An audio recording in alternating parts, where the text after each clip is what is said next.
Magandang gabi sa aming mga viewers. Palagi po namin sinasabi na sino man sa atin ang patuloy na nakadarama na parang may kulang sa ating kalooban, sa ating buhay, at nais natin na ito ay mapunan. Huwag niyo pong kalimutang nakahanda ang Diyos upang tayo ay tulungan.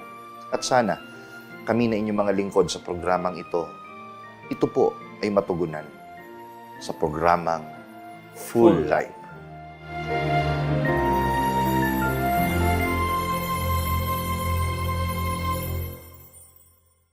Good evening po and welcome again sa programang Full Life. Patuloy naming dalangin sa Panginoon na gamitin kaming palagi at mabuting kasangkapan upang gabayan po tayo sa pamamagitan ng Ebanghelyo ng Panginoon na naghahatid sa atin ng isang balanseng buhay. Na yun ang tunay na fulfilling o full life. At ang tatalakayin po natin ngayon ay continuation po ng topic na The Call to Return Part 2. Last time po ay pinag-aralan po natin at natalakay sa naging aral po natin sa pamumuna po ng Propeta Hagay sa lahat ng pinagdaan ng sitwasyon ng mga Israelita. Ang pagiging kampante at naging priority ay ang sariling kapakanan. Ano po? Opo. At ang hindi pagkakaisang maitayo ang templo ng Panginoon sa Jerusalem na matagal na pong panahon nagiba. Na sa ating pong panahon ay naglalarawan po ito ng ating pagiging hiwalay na relasyon sa Panginoon nang marami sa atin ay gaya po ng gibang templo. Kaya kung mahalagang maitayo yung literal na templo sa Jerusalem noon, mas lalong dapat nating pagtuon ng pansin na huwag manatiling giba ang relasyon natin sa Panginoon at yun po ay maitayo. Pero tandaan niyo po, sa pamamagitan lamang ng kasangkapan, ay matututunan natin ang mga bagay na yan. Last time, ni-remind po sa atin at nire-remind po ulit ngayon ng 3 bagay para mangyari po na ating mabuild ang ating relationship sa Panginoon at maingatang hindi siya ang maging top priority natin. Unang-una po, makinig tayo sa kasangkapan ng Panginoon. Napaka-importante. Pangalawa, lagi nating tandaan yung ating pong takot sa Panginoon. Pangatlo, lastly, ay ang manumbalik at sumunod tayo sa Panginoon. Bilang katunayan naman ng ating pagkilala sa pangangasiwang nilagay niya o sa ginagamit niyang kasangkapan at katunayan din ng ating takot sa Kanya. Dahil dito, patuloy natin pag-aralan kung ano ang ating dapat na maging response naman sa solusyong ino-offer ng Panginoon na tiyak pong maghahatid sa atin sa isang balansing pamumuhay o puspos na buhay. Simulan po natin ang pagtalakay. Sa Hagay 1.13, ganito po ang ating maririnig. Nalugod siya, kaya't sa pamamagitan ni Propeta Hagay, ay muli niyang ipinasabi sa sambayanan. Pakinggan po nating mabuti. Ito sabi ng Diyos na ipinarating kay Propeta Hagay para sa Israelita. Nangangako akong kayo'y aking papatnubayan. Mga kaibigan, napakasarap marinig nito sa kabila ng ating mga napagkulangan. Kung noon, ang buhay dahil sa sariling comfort ang hinahanap ng mga Israelita at hindi naging top priority ang Panginoon, para tayong may mahinang signal pagka ganon. Totally, walang koneksyon. Pero dahil sa pagsunod nila, ay muling nalugod o nasiyahan ng Panginoon. Alam niyo po, kahit anong nagagawa natin pagkukulang o paghiwalay sa Kanya ng paulit-ulit, ibabalik tayo ng Panginoon sa piling niya. Ang kailangan lang, patunayan natin kung paanong tayo na mga tao, mga kaibigan, ay pinaliligayan ng Diyos. It's about time naman na maging desisyon natin na siya rin ang ating maging kaligayahan. Siya ang maging source of our happiness. Tanong, paano natin gagawin yon? Nabanggit na po, sundin natin ang kanyang kinakasangkapan. Naalala niyo po ba ang pangalang Hagay? Di ba? Sa part 1 ay diniscuss natin ang meaning ng name ng propetang si Hagay ay divine inspiration. Siya ay naging inspirasyon na kinasangkapan ng Diyos para po muling manumbalik ang pagpapahalaga ng mga Israelita sa kanilang sariling bayan, higit na nga sa relasyon nila sa Panginoon. Bakit nga ba natin kailangang muling pagtuon ng pansin ang ating relasyon sa Panginoon? Kasi di ba kung may kilala tayong doktor, for example, hindi lang po yung pagkilala sa Panginoon, pagkilala sa kanyang kasangkapan. Di ba, brother? May kilala tayong mga doktor. Halimbawa, pangalanan natin si Dr. Good. Di ba? Kung ang kailangan natin ay health, ay mapabuti, hahanapin po natin yung opisina ng doktor. Opo. Mga kaibigan, hahanapin natin, siyempre, yung opisina or yung clinic ng doktor. Kung ang kailangan naman natin ay magsaksid tayo sa ating pag-aaral, kakailanganin natin ang serbisyo ng ating mga guro o ng ating teacher. Di ba? Mga kaibigan. Kaya po, kung ating pong liliming mabuti, pag-aaralan po natin mabuti, sa bawat bagay natin pong kailangan, mga kaibigan, lagi pong merong isa na binibigay ang Diyos na tulong sa atin. Opo. Gaya po ng mga naibigay na halimbawa ng kapatid na Ryan, doktor kung sa ating pong health, kung tayo po na may gusto mag-succeed sa pagiging teacher. Ano pong ibig pong sabihin po nito?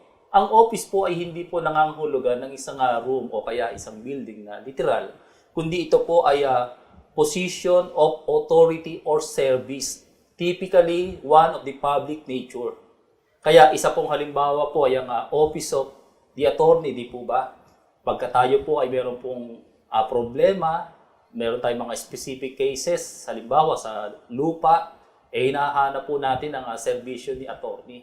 Hindi po ba kaya tayo nagtatagumpay sa pag-aaral? Kasi dahil kinailangan natin ang opisina, ang serbisyo ni teacher, at si teacher po ay ibinigay ng Diyos sa atin, di po ba? At kaya po tayo nagtatagumpay sa ating pong negosyo dahil kinailangan po natin ang opisina o serbisyo ng mga eksperto. Binigay po sila ng Diyos sa atin para tayo po ay mag-succeed, di po ba?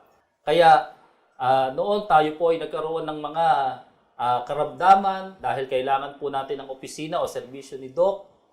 Yun po ay dapat po nating tanggapin, bigay din po siya ng Diyos sa atin para tayo po ay gumaling. Malinaw po sa isip natin, anuman ang partikular nating kailangan, may tiyak tayong malalapitan na nakahandang sa atin po ay magserbisyo. Mas pinadali pa nga po ngayon.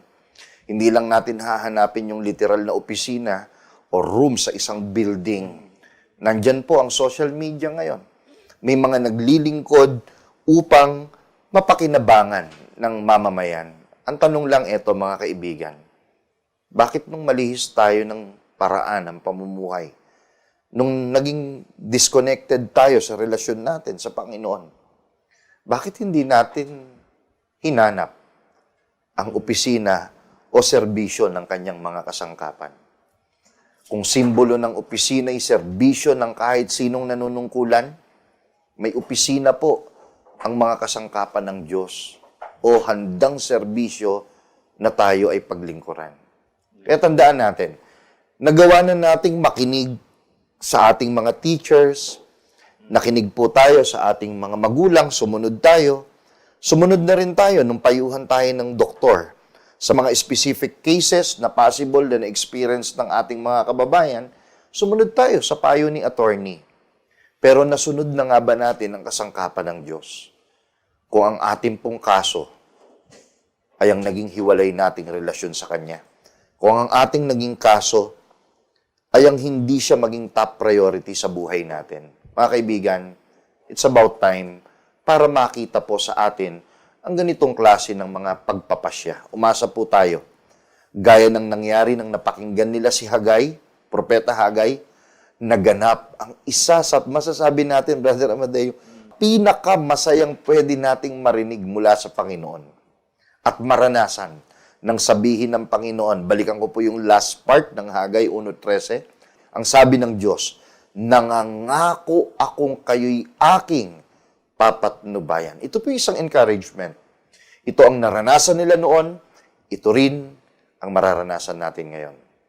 All we need to do is sumunod sa kanyang kasangkapan at in-empower ng Panginoon ang mamamayang Israel nung panahon na yon. Kung noon, nawala sa kanila ang pagtutulungan dahil Naging priority nila ang kanilang sarili nilang bahay, yung inaayos nila, may kisame. So, talagang kinalimutan kung ano yung obligasyon sa Panginoon. Pero binalik lahat ng Panginoon ang kanyang pagtulong dahil sumunod sila sa sinabi ng propeta o ng kasangkapan. Itinayo ang templo ng Diyos. Sa ating panahon, kaibigan, maging top priority natin ang Panginoon. Maging top priority natin ang mga kasangkapan ng Panginoon. Kung ang pag-uusapan, tama ba ang aking magiging desisyon? Tandaan niyo po, hindi lang matatayo ay ang relasyon, kundi magiging malinaw ang paglalakbay natin sa daan patungo sa isang balanse at kumpletong pamumuhay na hinahangad nating lahat. Isang destinasyon na masasabi nating full life. Di po ba? Mga kaibigan, basahin natin, ito nga ba ang ipinahintulot ng Diyos na mangyari sa buhay nila noon? Brother Amadeo. Tuloy po natin ang pagbasa po sa tinutunghayan po nating mga talata, Hagay 1:14. Simula nga noon, si Yahweh ang nagbigay ng lakas ng loob sa lahat ng nagtatrabaho upang muling itayo ang templo. Hindi lamang si Zerubabel na gobernador ng Huda at ni Josue na pinakapunong pari, kundi ng buong sambayanan lumaya at nagsibalik mula sa pagkabihag. Sama-sama at tulong-tulong nilang sinimulan ang muling pagtatayo ng templo ni Yahweh na makapangyarihan sa lahat ang kanilang Diyos. Matapos na mapalugod o matuwa ang Panginoon sa mga ginawa ng mga Israelita, sapagkat sinunod po nila ang propeta Hagay na maitayo ang templo, binigyan na sila ng Panginoon ng lakas ng loob para yung pong ginagawa po nilang pagtatayo ng templo, hindi lamang po magpasimula, kundi ganap po nila po itong matapos. Dito po ay makikita po natin ang kagandahan ng tatlong bagay na mahalaga na naglalarawan po ng napakagandang destinasyon sa ating buhay. Mga kaibigan, ito po ang unang-una. Pinalakas ng Panginoon ang kanilang loob.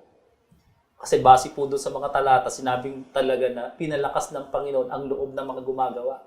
Opo, bibigyan tayo ng Panginoon ng lakas ng loob.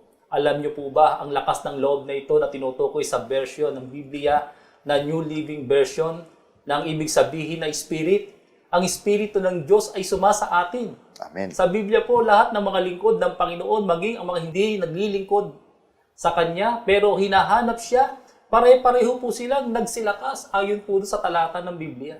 Kung pag-uusapan ay tagumpay o victory, ang nasa likod ng lahat ay ang patnubay ng Espiritu ng Panginoon. Kaya pare-pareho yung kwento, no? Opo. Dahil sa patnubay ng Espiritu Santo. So narinig po natin, mga kaibigan, sunod po natin yung pangalawa, Brother Amadeo.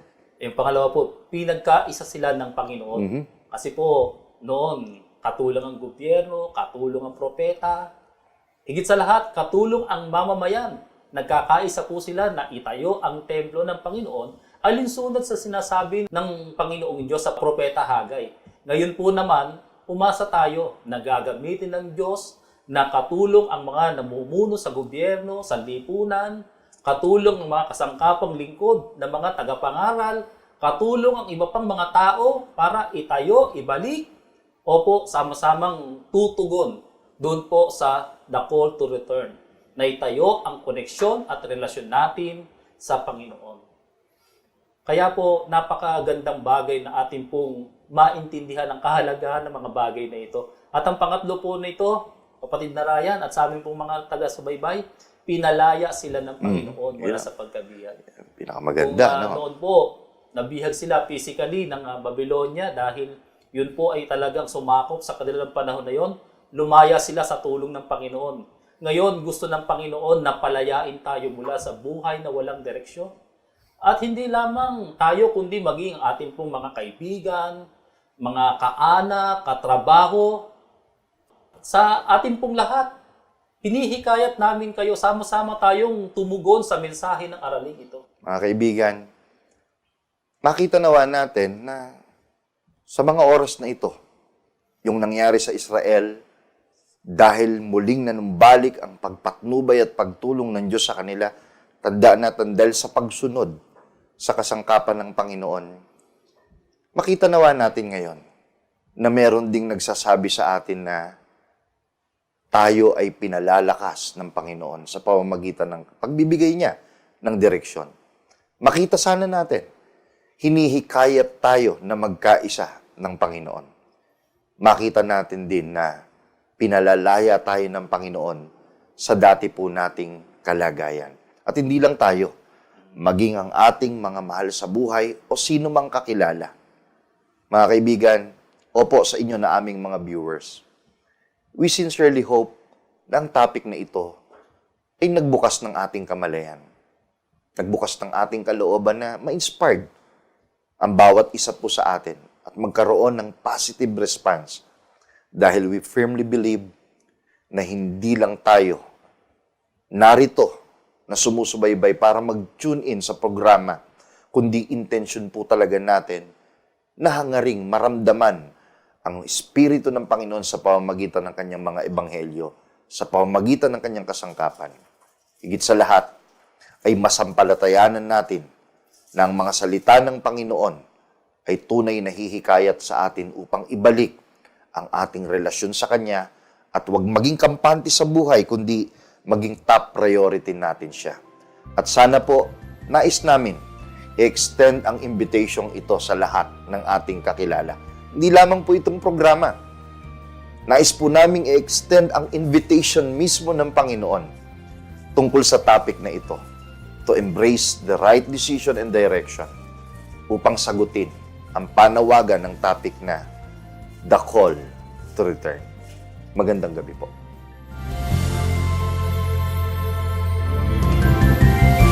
Maraming salamat po sa inyong pagtangkilik sa palatuntunang ito ng kabanal-banalang Iglesia ng Diyos kay Kristo Jesus.